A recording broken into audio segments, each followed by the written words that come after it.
Hi, I'm Lauren Saidel-Baker, and thank you for joining me for this episode of ITR Economics Trends Talk. We're almost at calendar year end, so that gives us a good reason to look back before we look ahead to what's to come in 2023.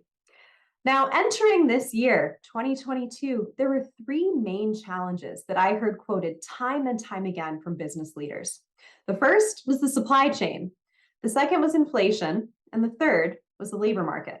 These three constraints or three challenges really were with us in different levels through the majority of 2022. So let's look back. How have things changed? How have they improved or have they not improved and will still be with us in the year to come? Let's take those in order. The first is the supply chain. Now, despite all of the hindrances, all of the challenges that we faced this year, most supply chain metrics are in fact improving. We at ITR follow the Global Supply Chain Pressure Index, which is finally coming down. That means less pressure in the system. Now, that level is still a bit above its 20-year average, so I'm not saying that every factor in the supply chain is completely fixed or completely normal quite yet. That's especially true in isolated cases, things like the semiconductor sector, where we do see long-term resolution on the horizon, but it's going to take a lot of re-onshoring. We've all heard about those massive semiconductor factories being built in places like Ohio, Texas, Arizona, to name a few, and those will alleviate a lot of these supply chain constraints. But it's not easy to throw a supply chain manufacturing facility up overnight, especially the tens of billions of dollars worth of construction that needs to take place.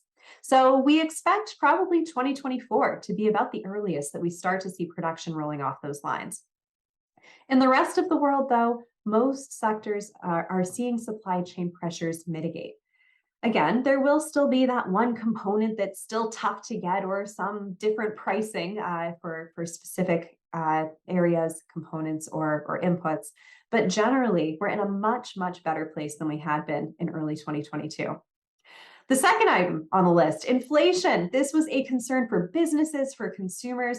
We hit multi-decade highs in inflation levels across the producer price index, the consumer price index, and various other metrics. Now, we're starting to see some nascent decline in these inflation levels. Not to say that we're back to normal stance by any stretch of the imagination, but I also want us to remember that the past decade, really the post-Great Recession period, was a time of historically low inflation. So I think we, both as consumers and as businesses, we got used to that. It's very much human nature to see normalcy in some trend that can persist for the better part of a decade. So getting to these high levels, again, was shocking to us. I think we all got a little collective whiplash in seeing inflation levels rise quite so quickly and quite so high as they did this year. The good news, though, is that we are seeing those early signs of disinflation. And I'm being very intentional here. I want to say disinflation, not deflation. There's a critical difference between the two. Disinflation is a lower but still positive rate of inflation. That means price levels are still increasing, but not nearly as quickly as they had been at the peak of the cycle. Deflation, on the other hand, that's a different case altogether. Deflation is when price levels go down. We will see, again, isolated pockets of deflation.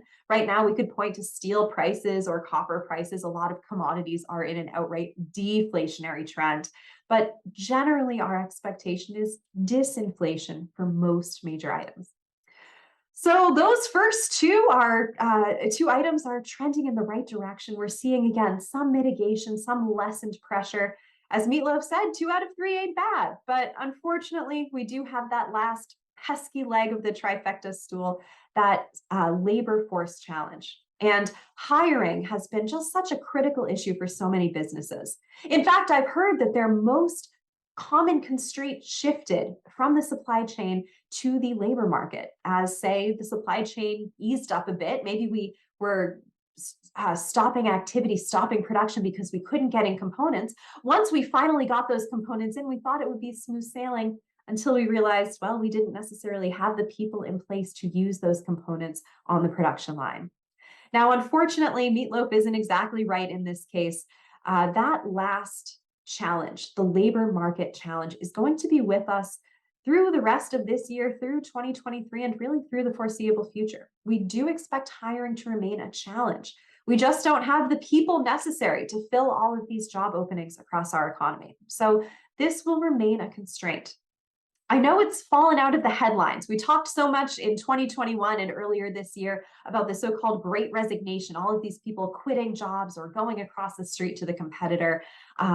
That trend, I would say, I don't see in the headlines nearly as often, but that doesn't mean that the challenge itself is gone. So if you have been focused on hiring or on retention, even better to retain your existing productive workforce. Don't let up on the gas pedal. Now is not the time to lose focus on your people. They're going to be the critical part of your business going forward. And that constraint, again, is going to differentiate a lot of businesses. Those who are successful and can outperform this cycle are probably the ones investing in their people and investing in their labor market capabilities. As always, this will vary based on your own business and your own leading indicators, so don't lose sight of those as we enter 2023. Thank you so much for joining me today. I wish you a happy holiday season and a very prosperous new year. For ITR Economics Trends Talk, I'm Lauren Saidel-Baker. Let's talk again soon.